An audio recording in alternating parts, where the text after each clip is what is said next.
Why, hello there, old friends and foes, or whatever. So, there has actually been a pretty cool technology release which I didn't really know happened, and as far as I'm aware, not many people even realized had happened. But I don't know if the video is still up, to be honest, but at some point I made a video on how to do a nested VM, which means you can play kernel-level anti-cheat games in a virtual machine, which kind of defeats the purpose of the kernel-level anti-cheat. But there was one problem, and that was we couldn't just pass through a GPU. We would have had to install something like Proxmox or Unraid or Windows Server, Data Center, whatever not. And that kind of is a bummer because then we'd lose, well, everything on our PCs. So if we don't dual boot, and if we just dual boot, then what's the purpose of doing it in the beginning? But there has been something pretty cool, and that is GPU-PV. So long as you have a virtual machine running, so long as you have a host running Windows 10 Pro version 2004 or newer, you can use GPU-PV right now. And nobody's even talking about it. So what this does is basically it just allows your VM to kind of utilize a portion of your actual physical graphics card without passing it through, without having to find out all of the stupid PCI Express IDs and whatever not, and it just works. One little thing though, using nested virtualization with Hyper-V requires Windows 11 Pro. So while this might work on Windows 10 if you want to play kernel-level anti-cheat games like Genshin, Rainbow Six Siege, some other, like Valorant, you will need Windows 11 nested VM. Sorry, it's early. I just woke up. Either way, I'm going to show you how you can do this right now, and trust me, it's really fucking easy. Everyone can do it so long as they know how to use a keyboard and a mouse. So yeah, let's get right into it. First of all, we need to enable some Windows features. So to do that, we just search in Windows Search for feature, and then there should be this option, Windows features, activate or deactivate Windows features. I believe it's in English. I have my PC on German for whatever reason. I forgot why, but well, it's like this. Anyway, when we open this little window will pop up. So what we need to enable is, first of all, Hyper-V. Obviously, we will need Hyper-V as our hypervisor.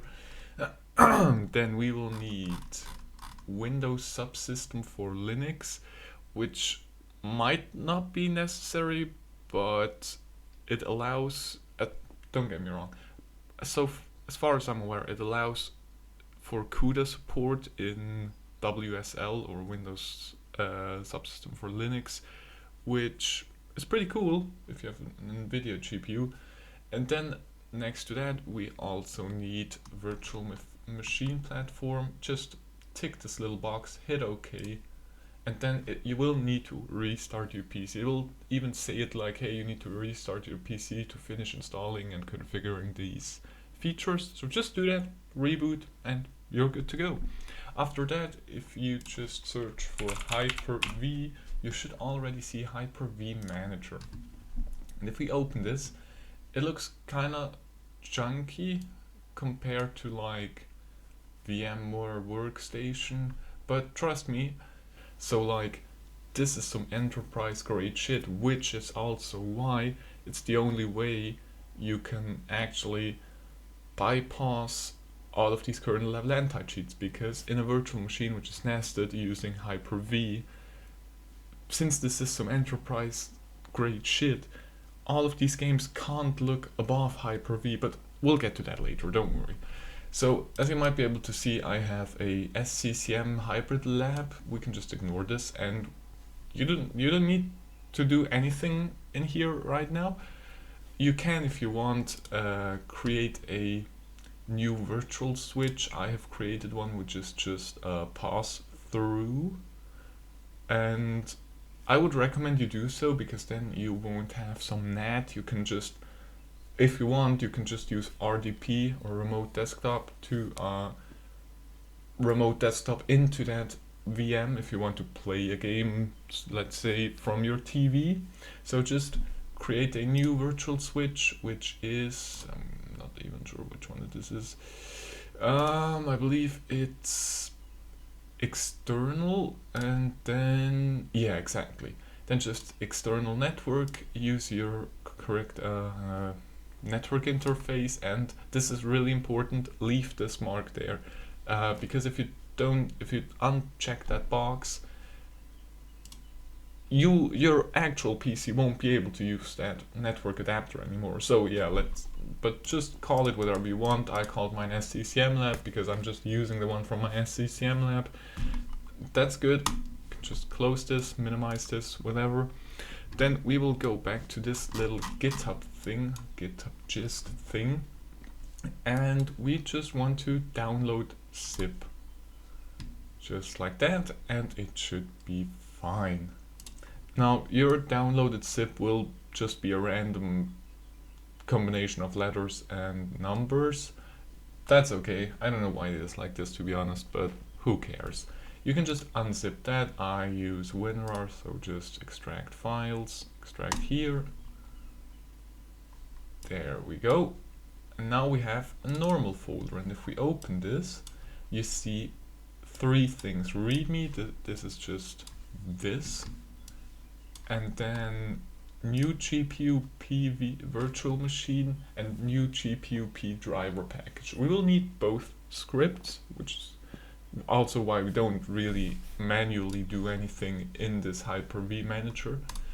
So first of all, if you just try to run, for example, new GPU virtual machine thingy, it will tell you, oh no, execution of this PowerShell script is blocked because we're Microsoft people who want to run PowerShell scripts. So what we need to do is just PowerShell, open as administrator, and then I found my error. You need this little thing, execution policy, and now you could just use remote sign, but I've come to find that this doesn't work everywhere then, so I just on my PC bypass yes, and there we go. Now we bypass the stupid execution policy. Cybersecurity people, I know, I could just allow these scripts, or I could just use it as a run context thingy for the individual script, but honestly, I don't care. So I'm doing it like this.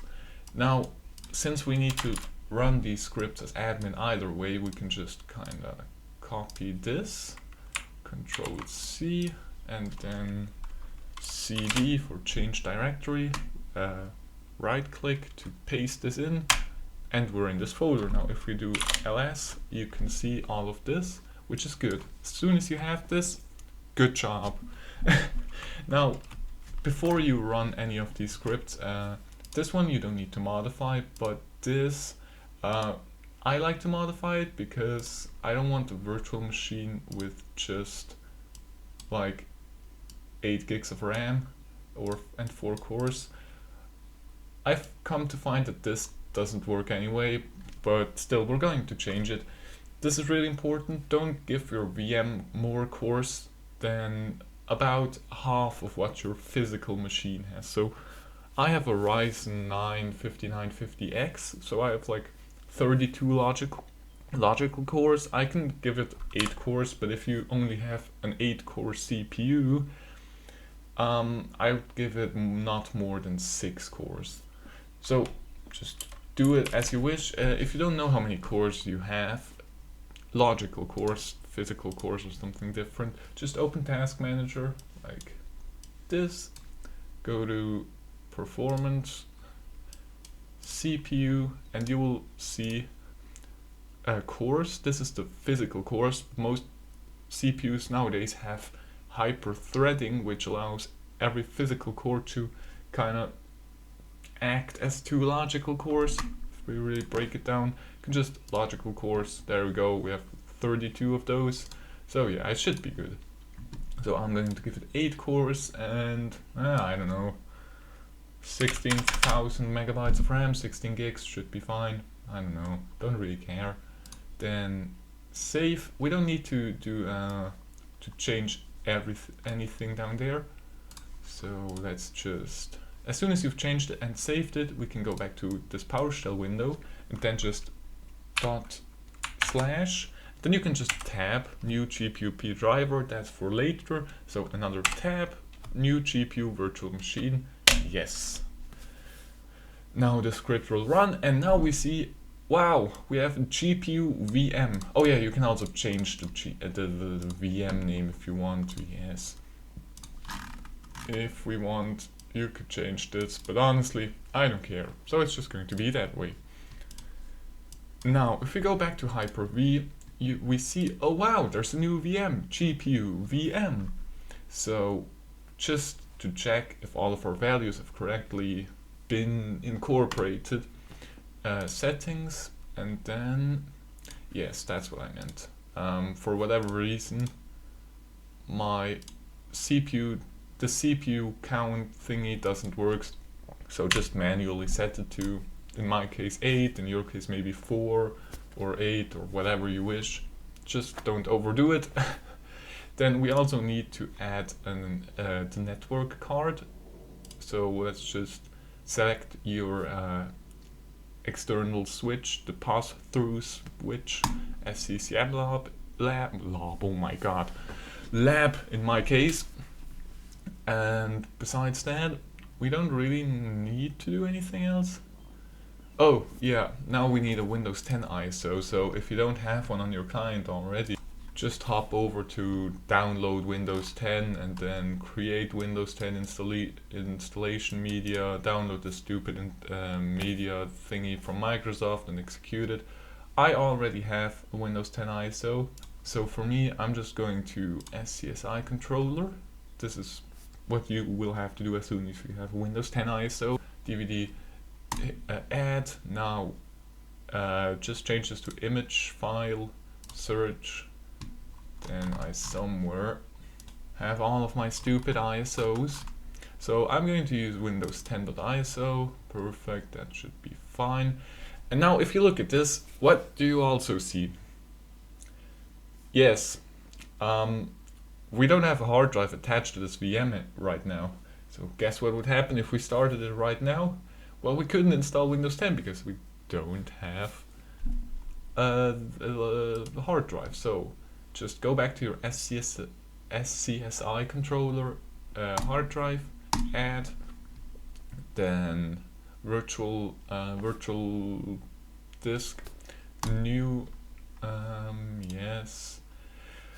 You can change all of this. I believe you can use all of them, but I would strongly advise you to just use dynamically expandable. Continue, just call it whatever. I'm going to call it GPU-VM.vh8dx. Yes, next. We don't do this. This will just break everything kinda, because it will copy everything and then your main drive will actually probably be overflown. So just yes, then it doesn't really matter. Just use the default because it can just dynamically expand if you've chosen this other route. Next, done, amazing. Apply. Then we also need to change the boot order. So I believe it's, no, it's not here. There we go, firmware. So right now it's gonna try PXE boot, and while I have an SCCM lab, you most certainly don't. So just click on your DVD, up or just your network interface down, so that it's in this order: DVD, HDD, and then network.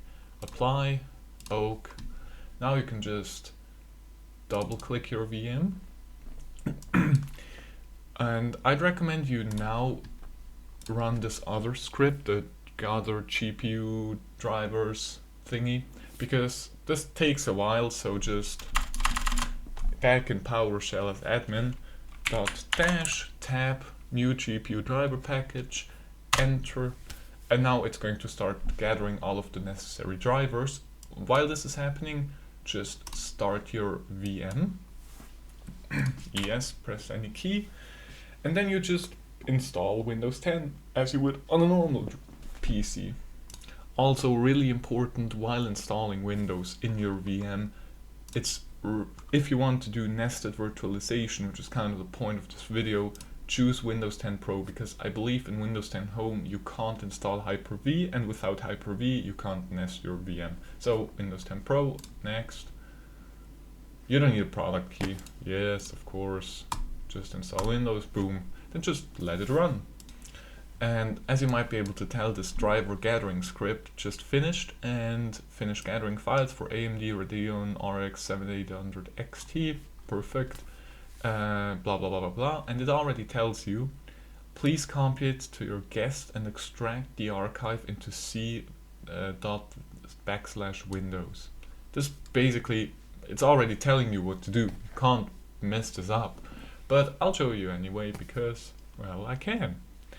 But yes, as soon as this starts blinking again and it's done, that's good. You can close PowerShell now and just wait for Windows to install. Yoo-hoo! And there we go. Our Windows finished installing, so we'll just quickly click through the stupid setup. I should have used my own Windows, which just skips this bullshit altogether, but whatever. We have time on our hands, or something like that at least. Yeah, just... Oh my god, my network isn't this slow, please. For the love of God. Well, I don't want to torture you poor little fellows with this, so see you soon. Alright, I've finished torturing myself with Microsoft's stupid setup, so now back to this folder we have opened, in which we ran all of the scripts. If your GPU driver package script ran correctly, you should now have this GPU-P driver package blah blah blah blah blah. Now, you could just do a shared folder using Hyper-V, but I'm kind of not a fan of this because it's too complex for my monkey brain. No, just kidding, but it's just easier. Just go to a website like, oh, I don't know, Swiss transfer. Yeah, sure. Then just whoop and transfer. Now it's just going to upload this to like the Infomaniac cloud. Infomaniac, pretty good company by the way. This isn't sponsored, but I'm a fan of them. So yeah, just let it finish like uploading your driver package. Then copy this link, go back to Hyper-V, yeah sure, whatever. Yes. Open Edge, like the true edgers we are. Oh my god, shut the up. Okay, perfect. Just like that. Oh yeah, sure. Download, now it will download your driver package. You can, by the way, just full screen your VM, that will work without any problem. So yeah, that's pretty cool. Life hack, whoa. No, go away, thanks. Alright, now if you go to downloads, extract, yeah, sure. Now just let it extract. While this is extracting, we can just quickly check. If we go to this and performance, oh no! We currently have a virtual machine and no GPU. By the way, you will never see a GPU here, even after we're done, so don't worry, that's normal. So yeah, but we'll fix that in a jiffy. So if you go in there, you have GPU-P driver package, and now you have inf system32 and syswow64. Just copy this PC, C, then Windows, right click, insert, how's it called? Yeah, well, the one with the green arrow. For all of them, continue, yeah, sure. Just quickly let it paste in there. Now, we could just reboot our virtual machine, but since we want to also nest it, we'll just quickly shut it down. Goodbye VM, goodbye this. Then just quickly let it shut down until it's really turned off. Open a new PowerShell window as admin. Yes. Now, this is the part where we actually allow nested virtualization. So what we want to do is set VM processor -VM name, then just your VM. For me it's GPU VM, but if your VM's called Kaku, just type Kaku there. That's the only thing you need to change. -expose virtualization extension $true. Is that correct? Yeah, that's correct. Enter. You won't get an output, but so long as you don't get any errors, it's probably fine. Now, if you go back to our VM and start it up, don't worry that it was the last time we used the console in this video, so just open your VM. Now, if we go back into Task Manager and Performance, you can see, oh no, this is still a virtual computer. Well, now comes the part where we actually enable a hypervisor in our VM. So go back to Features. Hello. Windows activate or disable Windows features. Then go back to Hyper-V. Just click this. OK. Let it get all of the necessary files or whatever not. This should be done in no time. Restart your VM. And as soon as you see this, we'll just quickly let it reboot.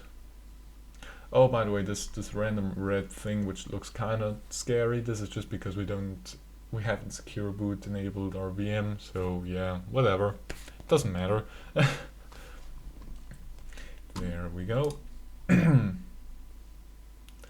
If we go back into Task Manager now, oh no! Why isn't this a VM anymore? Why do we have virtualization enabled and layer 3 cache in our VM? What happened? Now, you still don't see a GPU, but if you've done everything as I've shown you, you now have a VM with a GPU. Oh my god, yes. This kind of happens, doesn't matter, don't worry. Sign in. Where was I? Yes, you now have a VM which is nested, so not even a kernel-level anti-cheat can detect it's a VM. You have GPU hardware acceleration, and just I really like to take Valorant as an example because I passionately hate Valorant because they have a kernel-level anti-cheat which runs as the stupid Riot Vanguard, and I hate it. I honestly hate it because I believe it was Riot Games who had like a malware incident on their kernel level anti-cheat. So yeah, I really do hate them. Let's just kind of test if it works. Install some games on our VM, sure. Alright, so I've just done some Windows updates and installed Valorant. And as you might be able to tell, this is my VM. This is a fucking VM, and I can play Valorant. And this is why I hate Valorant so much. They say, oh, it's so secure, we have kernel level anti-cheat, blah blah blah. First of all, people who have to develop kernel level anti-cheat, in my opinion, that's just my take on this, they are just fucking incompetent. Instead of building a good and lasting anti-cheat, no, they just, oh yeah, sure, we're going to infect your fucking kernel with bullshit, and I hate it. I honestly do. And they say, oh, it's so secure, you can't bypass it. Well, look at this, I'm playing Valorant in a virtual machine. Now, I'm not going to tell you, oh yeah, you should definitely cheat in Valorant, but I'm also saying that, well, if you do get hardware ID banned, just delete your damn VM, build a new one, and boom, you're good to go again. Just create a new account, it's free, you can just use a redirection email. Yeah, sure. And now with this GPU PV, you can even play it with good FPS. Ah, yes, Valorant. Oh, also, Riot Games, if you're seeing this, my Riot ID is agonizing #dev. If you want to ban me, feel free. I'm never going to play this bullshit either way. Now we have some stupid cutscenes, of course. But yes, as you might be able to tell, bypassing Riot Games anti-cheat is really fucking easy. So yes, I hope you... Oh my god, my mouse sensitivity is kind of dead. But well, you get the gist of it. There we go, agonizing #dev. Have fun, people. Enjoy yourselves. And stay clean. Don't let these idiots infect your PC with kernel-level anti-cheats. I hope you've enjoyed this video. I certainly did, because I love bypassing stuff, especially stupid stuff like kernel-level anti-cheats. I could also install Genshin, but to be honest, I don't feel like... Oh yeah, oh no, it doesn't meet the minimum specification, but I can still play Valorant. By the way, this is just me of the future. I'm sure you saw that little Vanguard's not compatible thingy. Well, besides the game still working, if you want to get rid of this, you can just go into settings, and then... Oh, sure, we need to... Oh my god, fuck off, Valorant. Just need to quickly shut down the VM, and then we can... Oh my god, what do you want to prepare? Just shut down. Settings, this, secure boot, Microsoft Windows, trusted platform module.